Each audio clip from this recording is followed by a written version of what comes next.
प्रदोष व्रत करने वाले को भोजन नहीं करना चाहिए, ध्यान दीजिएगा।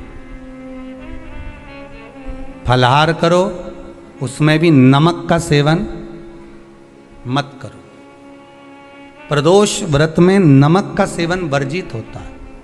कारण, क्या कारण होता है? उसका एक कारण माना गया है नमक की वर्जितता।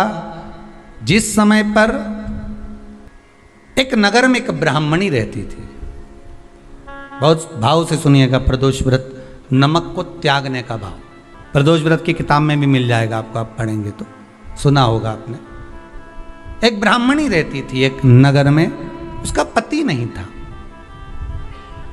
छोटा सा बालक एक साथ में रहता, छोटा सा बालक। अब ब्राह्मण के घर की धर्म पत्नी है, ब्राह्मण कर्मकांड करने वाला, पूजन करने वाला, पाठ करने वाला, अनुष्ठान करने वाला, पूजन करने वाला, मंत्र जाप करने वाला, भगवत भक्ति में डूबने वाला। ब्राह्मण तो चले गया, ब्राह्मणी बच्चे के साथ रह रही, क्या करे वो? अकेली निवास कर रही है, अकेली रह रही है। और ब्राह्मणी बच्चे के साथ भ्रमण करती रहती, घूमती, कहीं कहीं दर दर जाकर कुछ भिक्षा को मांग कर लेकर आ जाती। और भिक्षा लाने के बाद में उस भिक्षा को जब लेकर आती तो अपने बच्चे को भी खिलाती और स्वयं भी उसका पान करती। एक दिन ब्राह्मणी भ्रमण करते करते प्रदोष काल के समय पर शिव मंदिर में प्रवेश करी। प्रदोष काल के समय पर, और शंकर मंदिर में जब प्रवेश करा, प्रदोष काल किसको कहते हैं? सूर्य अस्त हो रहा हो, रात्रि प्रवेश कर रही हो, दोनों का जब मिलन हो रहा हो वो प्रदोष काल कहलाता है। दोनों का जब मिलन हो रहा,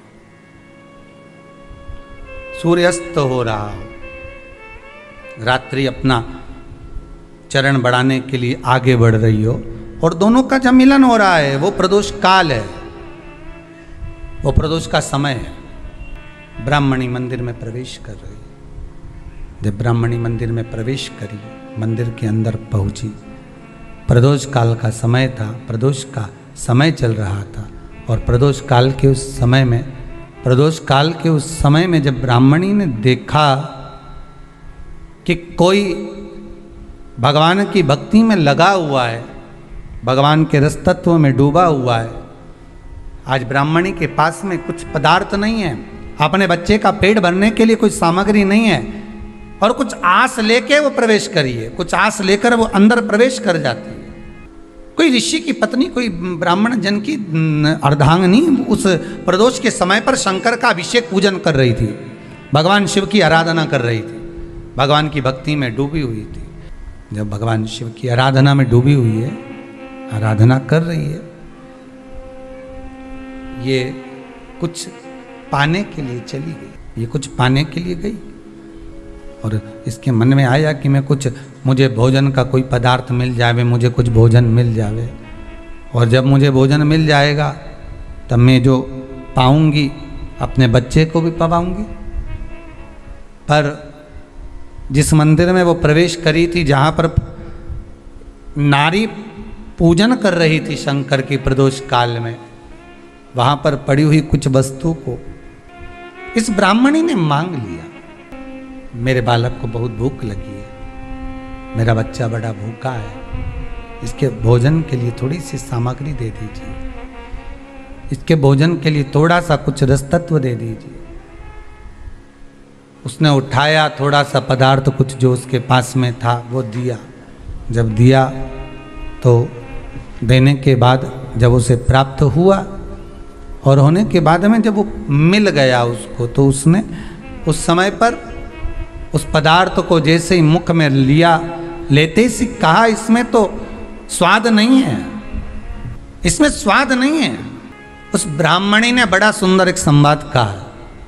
घर का जो बड़ा होता है ना, घर का जो बड़े होता है, घर का बुजुर्ग जो होता है, घर का जो प्रथम स्थल प्राप्त करने वाला, मेन कुर्सी पर अच्छी जगह पर जो बैठने वाला होता है ना, ब्राह्मणी कहती है वो कभी किसी वस्तु में ऐब नहीं देखता, मिनक नहीं निकालता। समाज के अन्नकूट होते हैं, समाज के जब अन्नकूट होते हैं महाराज, समाज के जब अन्नकूट होते हैं, बड़ी बड़ी समाजों में जब कार्तिक महीने में अन्नकूट महोत्सव होते हैं, बहुत सारा प्रसाद बनता है। जो बुजुर्ग होते हैं ना, बड़े समझदार लोग होते हैं ना, तो अन्नकूट की जब प्रसाद खाने बैठते हैं ना, उसमें नमक नहीं भी होता ना तो नहीं बोलते कि इसमें नमक नहीं है। पर जो हमने डोनेशन दिया है, जब तुम आए थे समाज वाले तो हमने 1000 का लिफाफा दिया, 500 का लिफाफा दिया, 2000 का लिफाफा दिया और भोजन ऐसा बनवाया। एक व्यक्ति वो जो खाकर चुपचाप चले गया और एक व्यक्ति वो जिसने प्रसाद पर उंगली उठाई। इन दोनों को अन्नकूट की तारीख पे इनका नाम लिख लो और अगला अन्नकूट आए तब दोनों की दशा देखना। एक जो चुपचाप खाकर चले गया, भगवान के प्रसाद को प्रसाद मानकर, प्रभु का दर्शन मानकर लेकर चले गया, वो उन्नति की सीढ़ी पर चढ़ता चले गया। और जो मिनक निकालता रहा वो साल भर खटर पटर की जिंदगी जीता रहा। भगवान के प्रसाद में कभी भी ध्यान रखिएगा, भगवान के प्रसाद के अंतर्गत स्वाद की कोई मूलता नहीं होती। भगवान का प्रसाद स्वयं स्वाद है। भगवान के प्रसाद में नमक नहीं देखना, मिर्ची नहीं देखना, भगवान के प्रसाद में शक्कर नहीं देखना, भगवान के प्रसाद में कुछ ये नहीं देखना कि कितना माल डला, कितना घी, कितना बादाम, कितना काजू, कितना इलायची डला। हाँ, यहाँ तक शास्त्र कहता है कि भगवान का प्रसाद अगर बन रहा है तो उसकी सुगंध भी नहीं ली जाती है महाराज। यहां तक शास्त्र कहता है। जब तक भगवान उसको पानी ले तब तक उसका सुगंध भी नहीं ली जाती। और कई कई जगह तो भगवान को प्रसाद अगर सूखा सामान हाथ में आ गया, इलायची कैसी है, मंदिर के अंदर जाने वाली है भगवान को डलने के लिए, लाओ यार किसकी दुकान से आई इलायची बताओ, इलायची तो 25 बार सूंघा, हाँ हाँ अच्छी है, अब सूंघ लिया तो भगवान इसको स्वीकार करेगा क्या?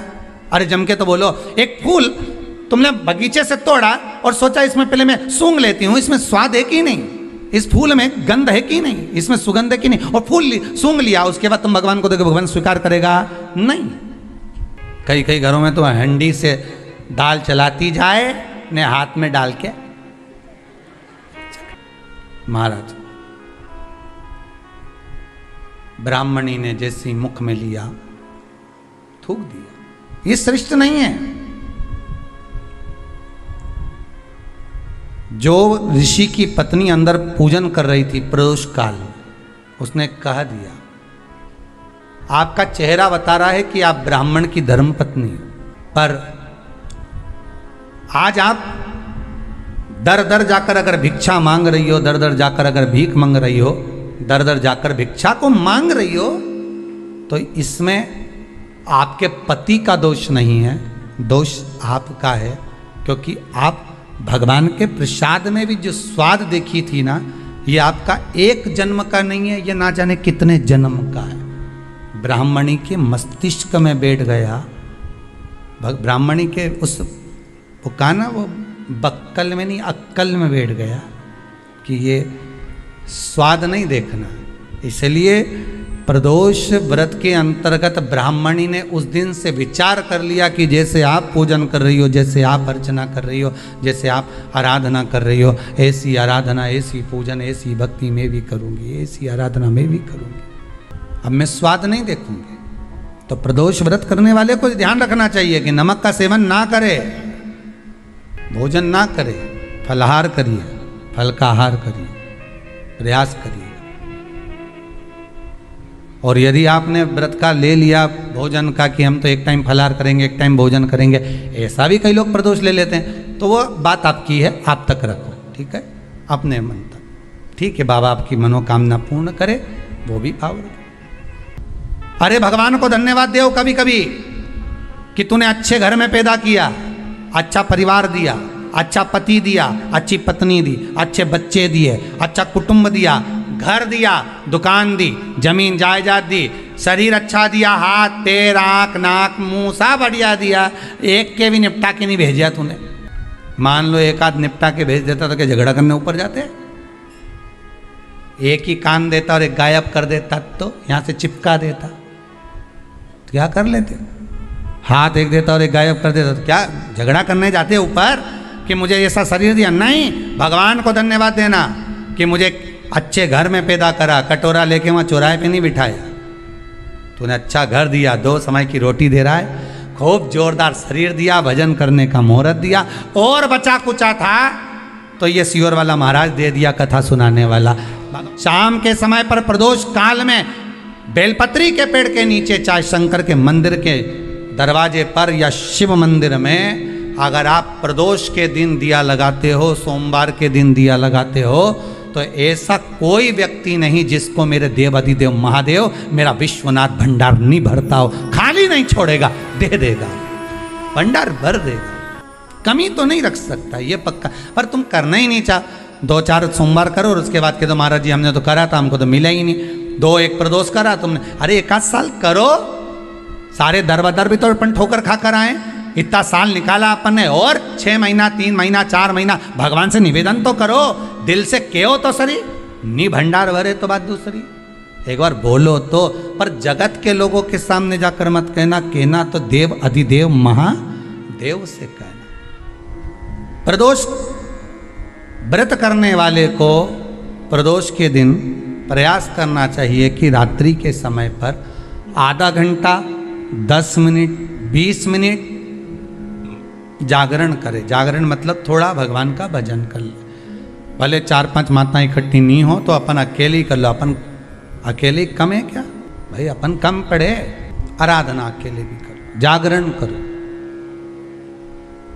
जब आपकी 11 प्रदोष हो जाए, 26 प्रदोष हो जाए, तब उद्यापन करो। उद्यापन 2 ब्राह्मणों को जोड़े से बुलाओ, ब्राह्मणों को जोड़े से बुलाकर उनके चरणों की पूजन कर कर, आराधना कर कर, सुंदर मंडप तैयार कर कर भगवान का, उसमें सुंदर रंगोली डालकर, मंडल बनवाकर पूजन करो शंकर भगवान की प्रदोष का।